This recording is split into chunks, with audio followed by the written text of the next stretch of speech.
Yes.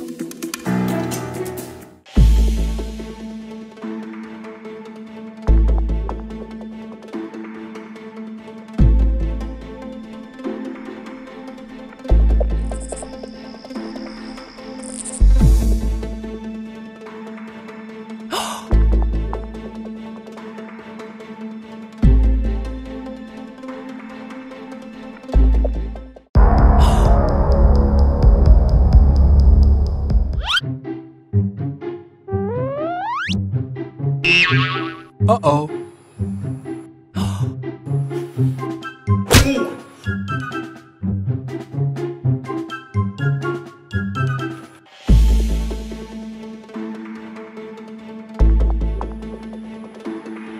Nó đây rồi. Yes. Tao với mày sẽ xử nó.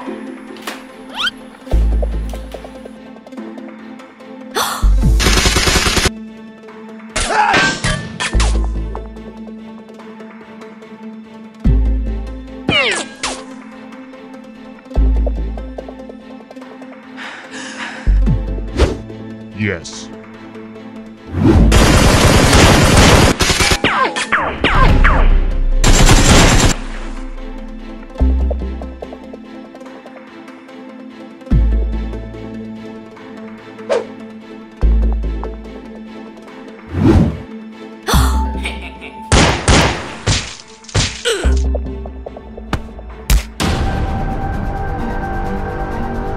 Tiếng súng ở đâu ấy nhỉ?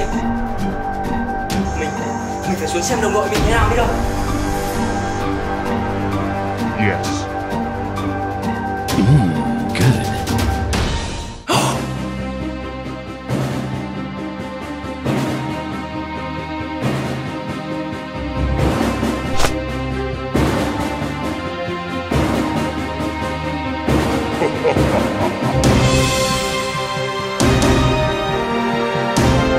Let's go.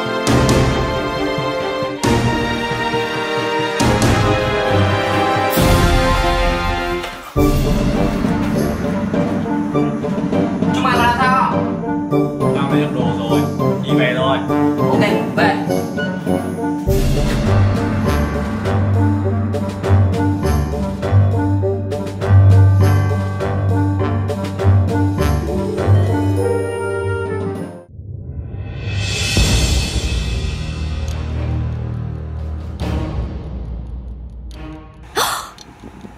Không xong rồi.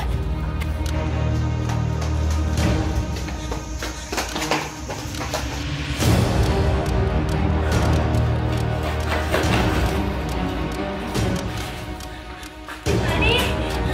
Tỉnh lại. Tỉnh lại. Bọn nó đã đến đây.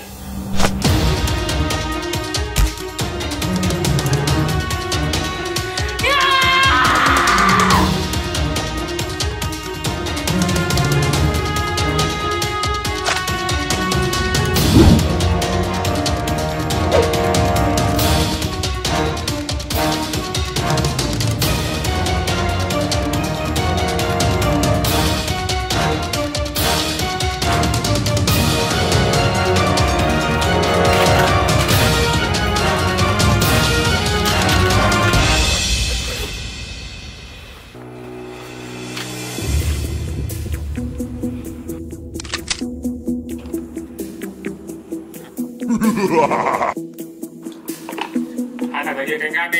Ok.